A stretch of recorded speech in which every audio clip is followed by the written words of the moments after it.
Good morning students. Today I will teach you chapter 14 Science class 7 विद्युत धारा और इसके प्रभाव। आप सभी जानते हैं विद्युत का नाम सुनते ही हमें पता चल जाता है कि बिजली से रिलेटेड है। तो सबसे पहले हम चैप्टर को समझने के लिए चैप्टर में आए हुए मुख्य बिंदुओं पर विचार करते हैं। विद्युत अवयवों को उनके प्रतीकों द्वारा निरूपित करना सुविधाजनक होता है।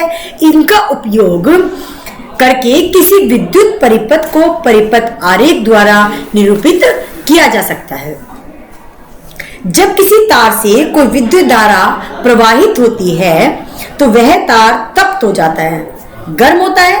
जैसे ही हम बोर्ड पर स्विच ऑन करते हैं तो विद्युत धारा तारों के थ्रू प्रवाहित होकर के बल्ब तक पहुंचती है। जो बल्ब के अंदर फिलामेंट लगा होता है वो जल करके रेड रंग का हो जाता है।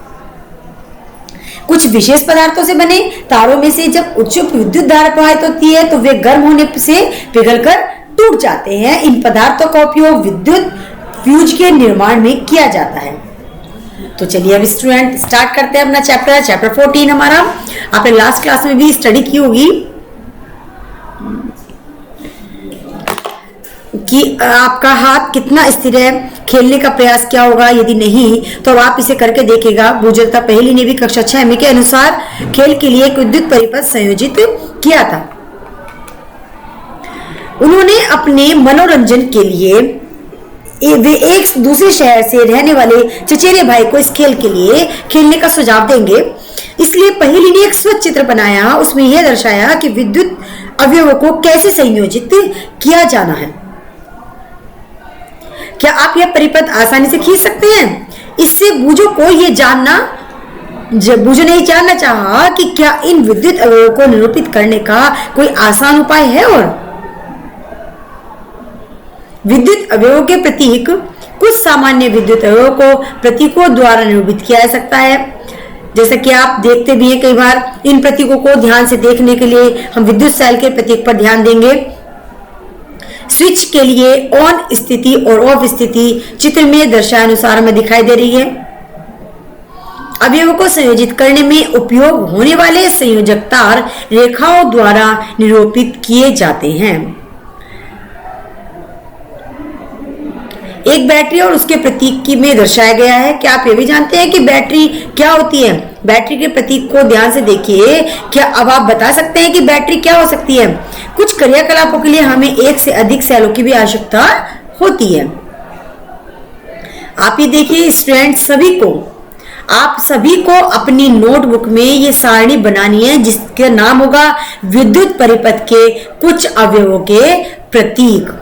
आप सबको ये सारणी बनानी है जिसमें आप क्या करेंगे, विद्युत सेल बनाएंगे, सेल की पिक्चर होगी और इसका प्रतीक क्या है इसकी पहचान आपको करनी है। नेक्स्ट है विद्युत बल्ब। बल्ब का प्रतीक है ये। जब साइंस में हम डायग्राम बनाते हैं तो ये ऑब्जेक्ट नहीं बनाएंगे, हमें इन प्रतीक द्वारा ही दर्शाना होगा कि हम किस बारे में बात कर रहे हैं। स्विच ऑन की स्थिति है तो हमारा साइन ये होगा, स्विच ऑफ की स्थिति है तो हमारा साइन ये होगा, यानी कि यहाँ से ये कट लगा होगा। नेक्स्ट होता है बैटरी। बैटरी हमारे दो सेलों को मिलाकर बनती है तो उसका साइन होगा हमारा दिस। संयोजी तार होता है हमारा, संयोजी तार, उसका साइन होगा हमारा ये। तो आप सभी को अपनी ये सारणी अच्छे से नोटबुक में बनानी है।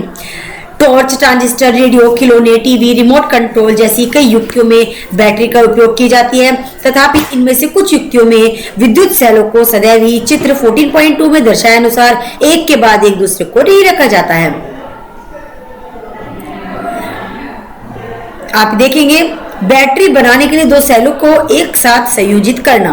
किस तरह से हम एक बैटरी में बल्ब जला पाते हैं, हम सेल को किस कनेक्शन द्वारा कैसे वहां ज्वाइंट करते हैं, ये इसमें हम देखेंगे। हम सेलों को कैसे संयोजित करते हैं, आप चित्र 14.4 में दर्शाए अनुसार लकड़ी के गुटके, लोहे की दो पत्तियों तथा रबड़ के छल्लों का उपयोग करके एक सेल होल्डर बना सकते हैं। यह आवश्यक है कि रबड़ के छल्ले धातु की पत्तियों को कसकर जकड़े रखें।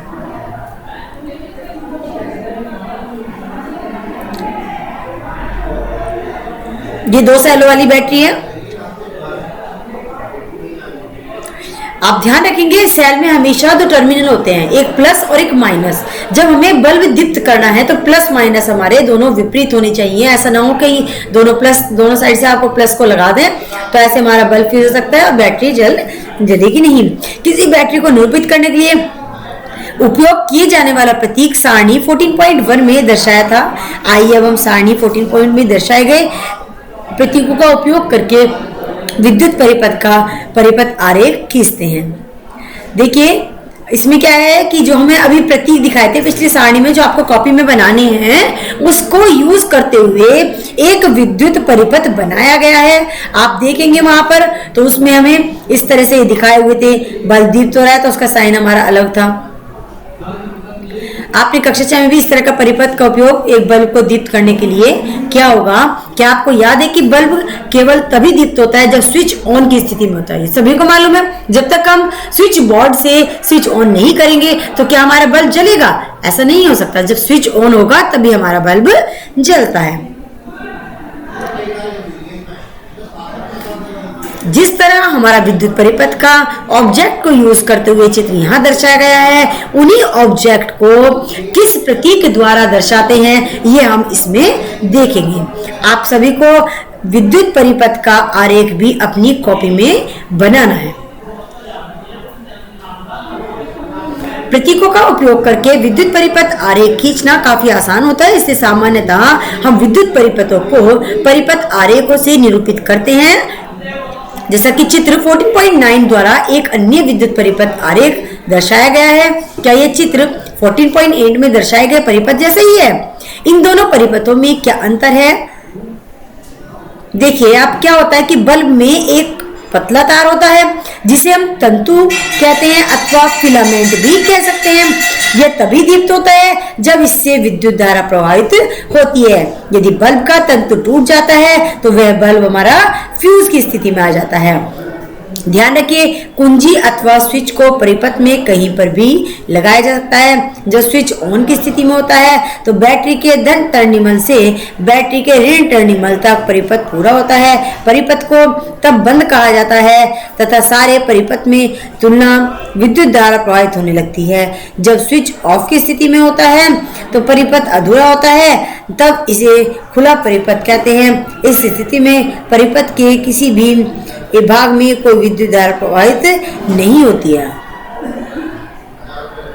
विद्युत मेष में से संयोजित दीप्त विद्युत बल्ब को कभी न छुएं, यह अत्यधिक तप्त हो सकता है तथा आपका हाथ जल सकता है। विद्युत मेष विद्युत जनित्र इन्वर्टर की विद्युत आपूर्ति से कभी भी छेड़छाड़ नहीं करें। विद्युत आघात हो सकता है, करंट लग सकता है जो कि शरीर के लिए या हमारे जीवन के लिए घातक हो सकता है। यह सुझाए गए सभी क्रियाकलापों के लिए केवल विद्युत सेलों का ही उपयोग करना चाहिए।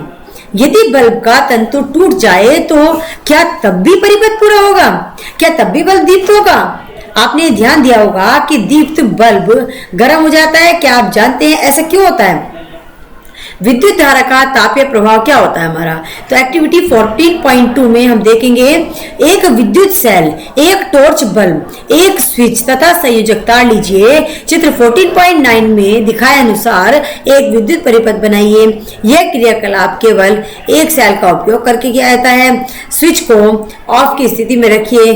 क्या बल्ब दीप्त नहीं होता है? बल्ब को छू कर देखिए। अब स्विच को ऑन की स्थिति में लाइए और बल्ब को 1 मिनट अथवा कुछ अधिक समय के लिए दीप्त रहने दीजिएगा। बल्ब को फिर छू कर देखिए। क्या आप कोई अंतर अनुभव करते हैं? स्विच को ऑफ की स्थिति में लाकर कुछ समय पश्चात फिर से बल्ब को छूकर देखिएगा। एक्टिविटी 14.3 देखिए एक्टिविटी 40.3 में क्या बताया हमें? लगभग 10 सेंटीमीटर लंबा नाइक्रोम तार का एक टुकड़ा लेकर इसे 2 किलो के बीच बांधिए। आपको नाइक्रोम का तार विद्युत साधित्रों की मरम्मत करने वाली किसी दुकान से प्राप्त हो सकता है अथवा यह किसी विद्युत हीटर के बेकार तापन के कारण भी हो सकता है।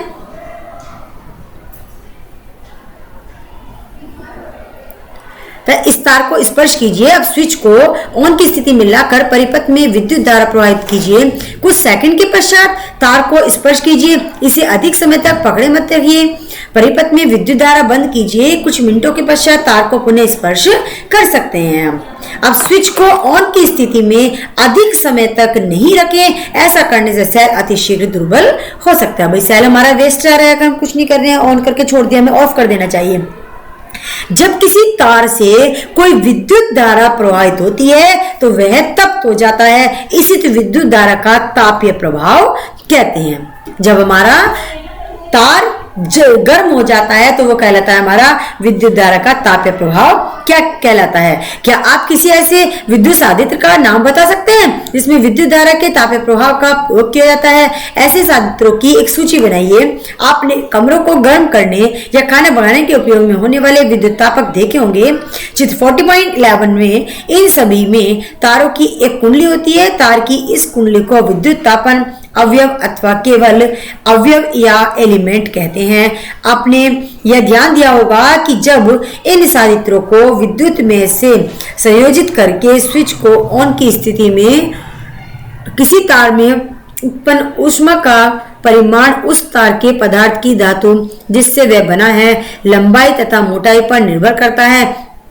अतः विभिन्न आवश्यकताओं के लिए विभिन्न पदार्थों तथा विभिन्न लंबाई एवं मोटाई के तार उपयोग किए जाते हैं। विद्युत परिपथों को जोड़ने में प्रयोग होने वाले तार संयोजित तार हैं। सामान्यतः गर्म नहीं होते हैं। इनके विपरीत कुछ विद्युत साधित्रों के अवयव इतने अधिक तप्त हो जाते हैं कि वे आसानी से दिखाई देते हैं। विद्युत बल्ब का अब देखिए, पूछे जाना चाहते हैं कि विद्युत इस्त्री का अवयव नहीं देख पाया। पहेली ने उसे बताया कि ये ताबक वो गर्म हो जाता है। जो हमारी प्रेस होती है, इस्त्री कहते हैं जिसको, उसके अंदर जो तार लगा होता है उसको कहा जाता है एलिमेंट।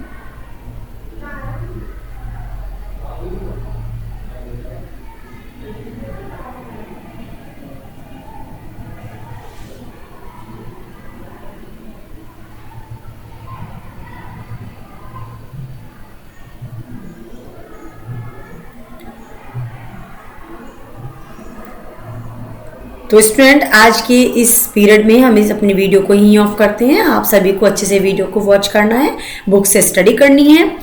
Thank you everyone.